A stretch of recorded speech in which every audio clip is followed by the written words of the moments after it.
This is Tony Talks Vested Up at 9 for November the 10th, 2025. And guess what? Our God is moving in so many ways, behind the scenes and on the front stage. I know we all remember this gentleman right here. If you don't know him, he was the New York's head coach, Brian DeBall. But he's no longer the head coach. He has been fired as of November the 10th, 2025. He's been getting all of his players hurt. Jackson Dart hurt. Scatterbo hurt. I heard some other highly profile players on the team hurt. But that's not just the end of it. I want to show you, I want to remind you who this guy was. This is the same head coach that Shedeur Sanders interviewed before pre-draft. And it was so rumored that Shedeur Sanders was going to go to the New York Giants. Even he believed he was going to the New York Giants because in Colorado, in one of those games, he had posted that he was going to wear the strings of the team that he was going to get drafted to. Everybody knows that. And the strings that he had on when the camera panned to his shoes was the New York Giants. Oh, they fooled our nephew. They fooled Shedeur. Truly had him thinking that he was going to get drafted by the Giants. And this is probably the same man that lied or did lie that said that, remember the anonymous quote that Shedeur Sanders interviewed very poorly and was so unprofessional doing his pre-draft interview. Y'all remember the stories.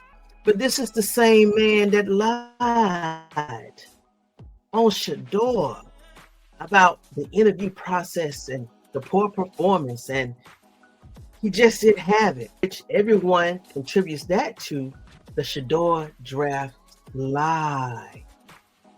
Anonymous. And so, isn't it ironic? The same man that lied on Shedeur that caused him to slide along with the other collusion, but it started definitely with the New York Giants because they wanted Dart over Shedeur.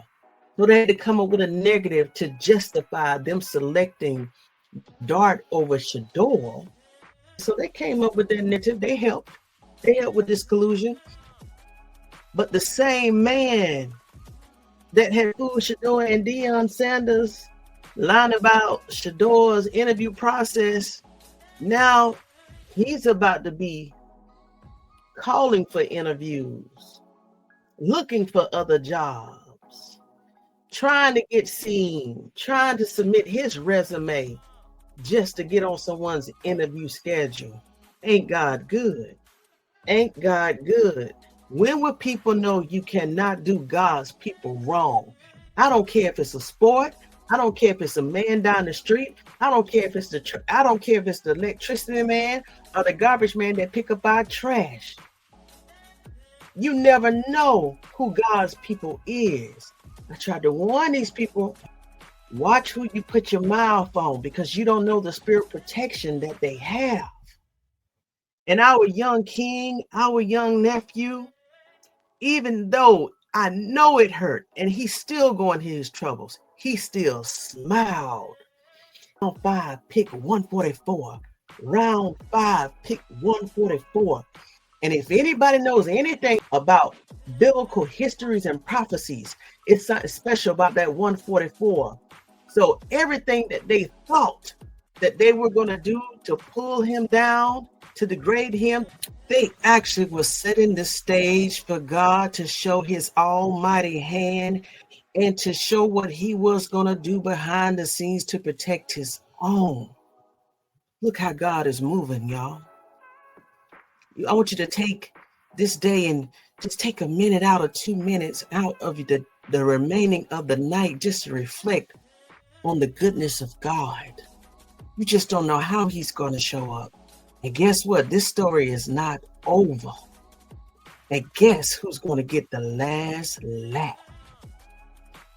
They go get the last laugh.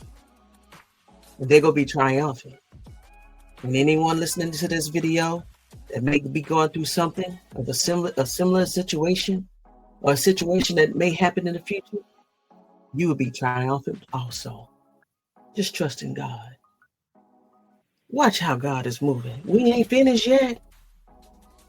All them pieces that fell last week, Kevin Stefanski losing his play calling duties, Paul D. Podesta stepping down, resigning out of nowhere, walked away from all that money.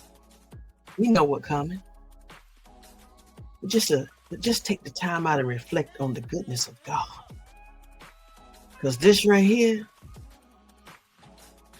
is his story. It's just a stepping stone to greatness. And I'm going to leave you on that. And before I leave, thank you to everyone that stopped through and wished Tony Talks Vested Up happy birthday. I enjoyed my birthday, even though I didn't get to see my nephew on the field. I still enjoyed my birthday. So thank you so much for everyone that wished me well. I'll talk to you later, Vesters. Make sure you get your notes, your drink, and your vest, because we vested up today. All right, good night, y'all. Sleep well. Look at God.